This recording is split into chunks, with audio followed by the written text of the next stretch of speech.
ভয় পাওয়ার কোনো কারণ নাই, ভয় পাওয়ার কারণ নাই। জুলুম যখন বেড়ে যায়, দিন কায়েমের সম্ভাবনা তখন এগিয়ে আসে। মেঘ দেখে কেউ করিসনি ভয়, আড়ালে তার সহ্য হাসে। রাত্রি যত গভীর হয়, প্রভাত তত ঘনিয়ে আসে। বাংলাদেশের বিগত 15 বছরে ইসলামের উপর জুলুম অত্যাচার প্রমাণ করেছে। আগামী বাংলাদেশ ইসলামের বাংলাদেশ হবে, স্লোগানে উঠাতে হবে। 53 বছরে দেখেছি, সব দল দেখা শেষ, আগামীর বাংলাদেশ হোক ইসলামের বাংলাদেশ। বিগত 15 বছরে জুলুমের পরেও আল্লাহর কিছু বান্দা প্রমাণ দিয়েছে, জালেমদের কাছে ভিক্ষার হাত পাতে নাই, কোন রকমে গোপনে মীমাংসা করতে যায় নাই, তাদের পাতা ফাঁদে পা দেয় নাই, কোন রকমে তাদের সাথে চুক্তি করে নাই। আল্লাহর উপর ভরসা করে হাসতে হাসতে আল্লাহর বান্দাদেরকে আমরা ফাঁসির মঞ্চে যেতে দেখেছি।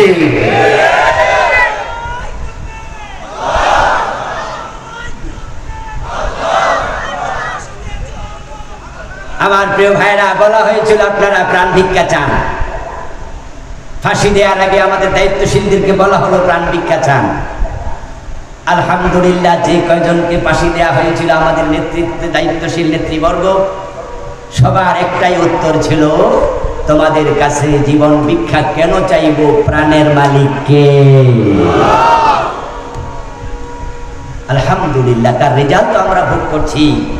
এই যে 5ই আগস্ট বিপ্লবের পরে এখন আমরা কোরআনের কথা উন্মুক্ত ময়দানে বলতে পারছি, এবং সামনে আরো সদিন আসছে। আমার মন তো বলতেছে আগামীর সূর্য ইসলামের সূর্য হবে। আমরা যদি মাথা তুলে দাঁড়াতে পারি, হতে পারে হতে পারে হতে পারে আন্দোলন যদি ঠিকঠাক মতো করা যায়, এবারই সংসদে কোরআন ঢুকে যাবে।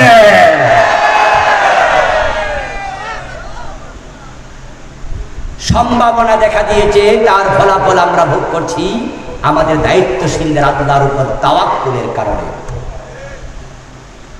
আমাদের নেতারা দিনের পর দিন জেল খেটেছে।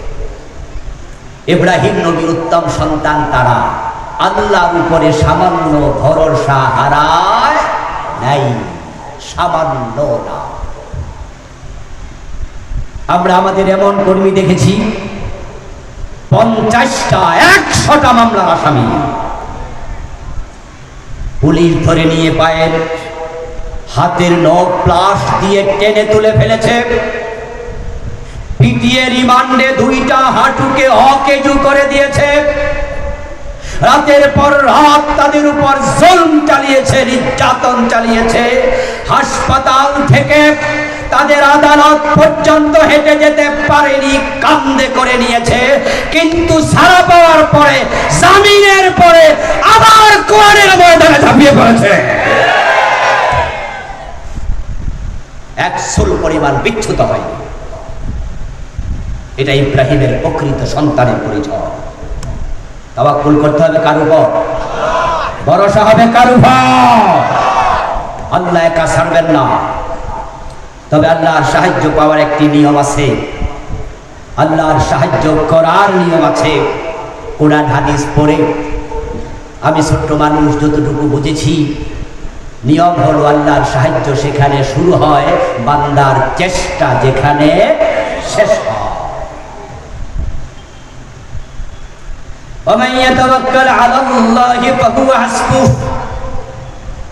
আল্লাহ কোরআন মাজিদে বলছেন, যে ব্যক্তি আল্লাহর উপর ভরসা করে, আল্লাহ নিজে তার জন্য যথেষ্ট হয়ে যায়। ইব্রাহিম আলাইহিস সালাম ভরসা করলেন কার উপর? এবার আল্লাহ তাআলা বলেন, ও জিবরিল, তোমার সাহায্য লাগবে না, তুমিও চলে আসো। ও সাহিবু মাতার ফাজিলিল মাতার, তোমার সাহায্য লাগবে না, তুমিও চলে আসো। বরং যেহেতু আমার উপর ভরসা করছে, আমি ইব্রাহিমের জন্য আগুনটাকে ফুল বাগান বানিয়ে দিলাম। কুল্লা ইয়া নারু কুনি বারদাও ওয়া সালামান আলা ইব্রাহিম। আল্লাহ তাআলা বলো, আগুন তোমার ক্যারেক্টার চরিত্র চেঞ্জ করো, তুমি তো জ্বালিয়ে দাও। আর আজকে অর্ডার করছি, ইয়া নারু, ও আগুন, কুনি হয়ে যাও ইব্রাহিমের জন্য বারদা, ঠান্ডা। তোমার চরিত্র 100% উল্টায় দাও, তুমি উষ্ণ আজকে হয়ে যাও, তুমি ঠান্ডা।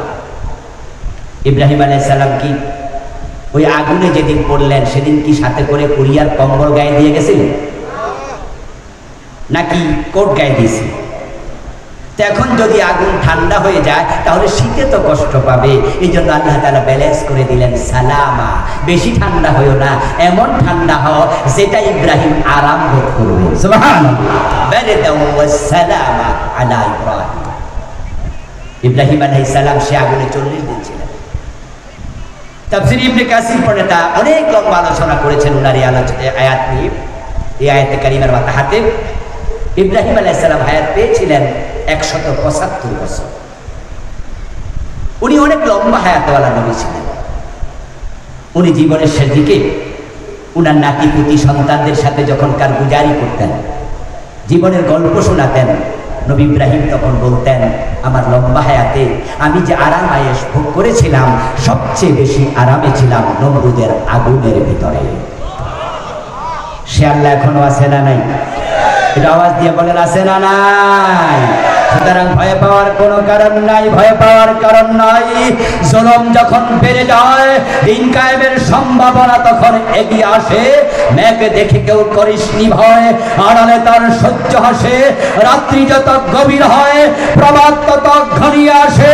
বাংলাদেশের বিগত 15 বছরে ইসলামের উপর জুলুম অত্যাচার প্রমাণ করেছে।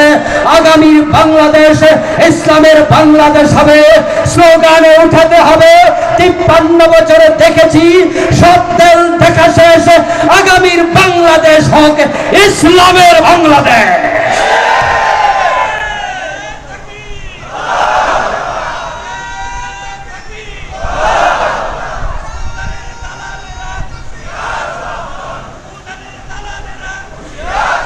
আমার প্রিয় ভাইরা, দিন কায়েমের জন্য একদল লোককে জান বাজি রেখে আগাতে হবে। আল্লাহ সাহায্য করবেন, নিশ্চিত করবেন। সাহায্যের নমুনা তো 5 তারিখ আমরা পেয়েছি, ঠিক কিনা? এবারে সাহায্যটা আল্লাহর পক্ষ থেকে, মনে রাখবেন। সুযোগ বারবার আসে না। আল্লাহ তাআলা 53 বছর পরে, 52 বছর পরে 72-তে সংবিধান লেখা হয় ডক্টর কামাল মিয়ার নেতৃত্বে। 72 এর পরে বিগত সরকারগুলোর সংবিধানকে 17 বার পরিবর্তন করেছে, কিন্তু তারা চোর ধরে হাত কাটতে হবে এটা পরিবর্তন করে না। এই জন্যই করে না, জানে তো যদি চোর ধরে হাত কাটার আইন হয় তাহলে তাদেরই অনেকের হাত থাকবে না। মদ পান করলে 80 বেত দিতে হবে, এই আইন তারা চালু করেনি, এটা সংশোধনী আনেনি। বরং তারা মদের ব্যাপারে এমনি মুখে বলে, মাহফিলগুলোতে এসে দেখবেন না তারা মাইক হাতে নিয়ে বলে। গত পরশুদিন এক সাবেক এমপিকে দেখলাম আমার সামনে দারুণ বক্তৃতা দিচ্ছে। উনি বলতেছে যে মাদকের ব্যাপারে যুবকদেরকে অবশ্যই সচেতন করা লাগবে, ইত্যাদি ইত্যাদি। শুনলে মনে হয় কত মাদক বিরোধী, অথচ 53 বছর ওনারা মাদকের ব্যাপারে রাষ্ট্রীয়ভাবে যে প্রতিষ্ঠান বানিয়েছে মাদকের বিপরীতে, ওইটার নাম দিয়েছে মাদক নিয়ন্ত্রণ অধিদপ্তর, মাদক নির্মূল অধিদপ্তর দেয়নি। নিয়ন্ত্রণ আর নির্মূলে পার্থক্য আছে না নাই? নিয়ন্ত্রণ মানে হলো কম কম খাই, নির্মূল মানে হলো খেও না। ওনারা নিয়ন্ত্রণ অধিদপ্তর বানায়, নির্মূল অধিদপ্তর বানায় না। এজন্যই তো 5 স্টার হোটেলগুলোতে মাদকের লাইসেন্স তারা দিয়ে রেখেছে, যেন নেতাদের ছেলেরা, অনেক নেতা নিজে নারী নিয়ে মদ খেয়ে ফুর্তি করতে পারে। ইসলামের আইন চালু হলে 80 বেতের আইন কায়েম হবে, পিঠের চামড়া থাকবে না। 17 বার তারা সংবিধান শেষ করেছে, কিন্তু কামের কাম করেনি, নিজের সুবিধাগুলো করেছে। এবার আল্লাহ সুযোগ দিলেন। 5 আগস্টে এই সুযোগ এসেছে। আমাদের সরকার প্রধান সাবেক নেত্রী, পতিত স্বৈরাচারের যিনি প্রধানমন্ত্রী, তিনি পালিয়ে যাওয়ার কারণে প্রধানমন্ত্রীর সাথে সংশ্লিষ্ট ধারাগুলো অলরেডি আল্টিমেট স্থগিত হয়ে আছে। ওনার মন্ত্রী পরিষদ পালিয়ে গেল, মন্ত্রী পরিষদের সাথে সংশ্লিষ্ট ধারাগুলো মুলতবি হয়ে আছে। 300 এমপি পালিয়ে গেল, এমপিদের সাথে সংশ্লিষ্ট ধারাগুলো মুলতবি হয়ে আছে। যেহেতু আগস্ট বিপ্লবের পরে সংবিধানের অসংখ্য ধারা নিজে নিজে স্থগিত হয়েছে, আমরা যদি একটু ধাক্কা মারতে পারি বাকিগুলো স্থগিত করে কোরআনকেই সংবিধান বানানোর সুযোগ এবার এসে গিয়েছে। আল্লাহ বারবার সুযোগ দেন না, আল্লাহর দেয়াবার সুযোগ কাজে লাগানো দরকার আছে কিনা? আগামীর নির্বাচনে কোরআনের পক্ষে কাজ করবেন কিনা? দলমত ভুলে যান, ইখতিলাফ ভুলে যান। ওলামায়ে হযরতের হাতে ধরে পায়ে ধরে অনুরোধ করছি, আপনারা এবার কমপক্ষে দিন কায়েমের ব্যাপারে একমত হন, ঐক্যবদ্ধ হন, এক কাতারে আসেন। ইসলামের ইখতিলাফ, এটা diversity of Islam, this is beauty of Islam. Imam Abu Hanifa এক কথা বলেছেন, ইমাম শাফি ভিন্নটা বলেছেন। কেউ হাত নাভির উপরে বাঁধবে, কেউ বুকের উপরে বাঁধবে, কেউ আমিন জোরে বলবে, কেউ আস্তে বলবে, কিন্তু দলিল তো আমরা হাদিসে খুঁজি। কেন জোরে আমিন বলেন? হাদিসে আছে। আপনি কেন আস্তে বলেন? হাদিসে আছে। এইটা কোথায় পেলেন? কোরআনে আছে। আপনি উল্টা বলছেন কেন? বলে আবারটাও কোরআনে আছে। দলিল কোরআন হাদিসে খোঁজেন। কোরআন হাদিসের ব্যাপারে ইখতিলাফ যেহেতু নাই, এই কোরআন কায়েমের ব্যাপারে ঐক্যবদ্ধ হয়ে যান, ইখতিলাফ পাশে রাখেন। আলেমরা এক হয়ে গেলে জালেমরা লেজ তুলে পালিয়ে যাবে। আল্লাহর দেয়া সুযোগ যদি এবারও কাজে না লাগান, আল্লাহর আদালতে আসামির কাঠ গড়ায় দাঁড়াতে হবে। এই জন্য আসলে আমরা আলেমরা এবার এক হয়ে যাই। আলেমরা এক হলে সাধারণ মানুষ জিন্দাবাদ বলে পিছনে দৌড় মারবে। তারা আলেমদের দিকে তাকিয়ে আছে। আল্লাহ তাআলা বাংলার এই জমিনে তার দ্বীন কায়েমের জন্য ঐক্যবদ্ধ প্রচেষ্টায় সকলকে ঐক্যবদ্ধ হওয়ার তৌফিক দান করুন বলি আমিন।